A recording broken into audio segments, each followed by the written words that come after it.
बुतों और इन celestial objects की इबादत के अलावा एक कैरेक्टर और था कि जिसकी बहुत ज़्यादा अथॉरिटी समझी जाती थी, काहन। एक ऐसा शख्स के जो राज़ों के जानने और गैब की खबरें देने का दावा करता था। अब आगे काहनों में भी बड़ी किस्में होती थीं। गैब की खबरें देने का दावेदार काहन कहलाता था और मुस्तकबिल की खबरें देने का दावेदार आराफ कहलाता था।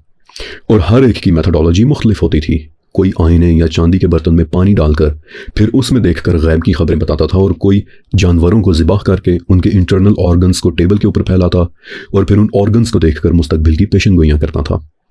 गुठलियाँ और कंकरियाँ ज़मीन पर फेंक कर उनसे भी मुस्तकबिल का अंदाज़ा लगाने वाले ये सब इन्हीं लोगों की कैटेगरीज थीं। लेकिन काहन और आराफ सबसे ऊंचे दर्जे के समझे जाते थे, शायद इसलिए कि ये लोग इंसानों के अलावा जिन्नात की दुनिया के साथ भी राब्ते में होते थे। फिर सोसाइटी में बला की तो हम परस्ती यानी सुपरस्टिशन था। कहीं सफ़र पर जाते तो रतम नामी दरख्त की एक टहनी को अपने साथ रख लेते। वापस आकर देखते कि अगर टहनी मुड़ गई है, बेंड हो गई है, तो समझते कि हमारी गैर मौजूदगी में हमारी बीवी ने कोई बददियानती, कोई डिबॉचरी नहीं की। लेकिन अगर वो टहनी अभी भी बिल्कुल सीधी है तो फिर बीवी की खैर नहीं होती थी, क्योंकि इससे उन्हें यह लगता कि बीवी ने शायद अपना दामन हमारी गैर मौजूदगी में नापाक कर लिया है। जानवरों के साथ भी बड़ा बुरा सलूक होता था। मैं ज़ाती तौर पर एक पेट लवर हूँ। मैंने एक छोटी सी किटन भी रखी हुई है, और जब मैं जानवरों के साथ उनके सलूक के मुतालिक रिसर्च कर रहा था तो यकीन माने कि बहुत बुरा फील हो रहा था।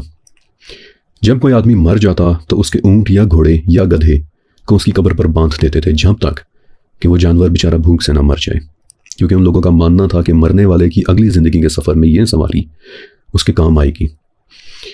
सच कहूँ तो उनकी सुपरस्टिशन की लिस्ट इतनी कोई अजीब व गरीब और तवील है कि अगर मैं आपको हर चीज़ बताना शुरू करूँ तो शायद आप चकरा जाएंगे और हैरान होंगे कि क्या वाकई ऐसा होता था।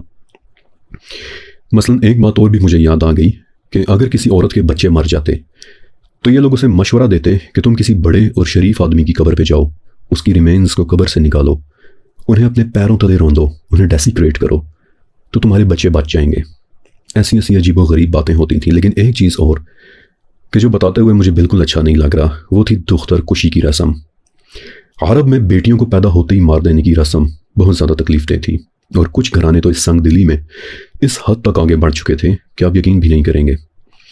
उन घरानों में ये होता कि जब कोई बेटी पैदा होती तो वो लोग उसे बड़ा होने देते, और जब वो बच्ची 5 या 6 साल की हो जाती और प्यारी प्यारी मीठी मीठी बातें करने लग जाती तो उसे अच्छे से कपड़े पहनाकर बाप के साथ सहरा में भेज देते।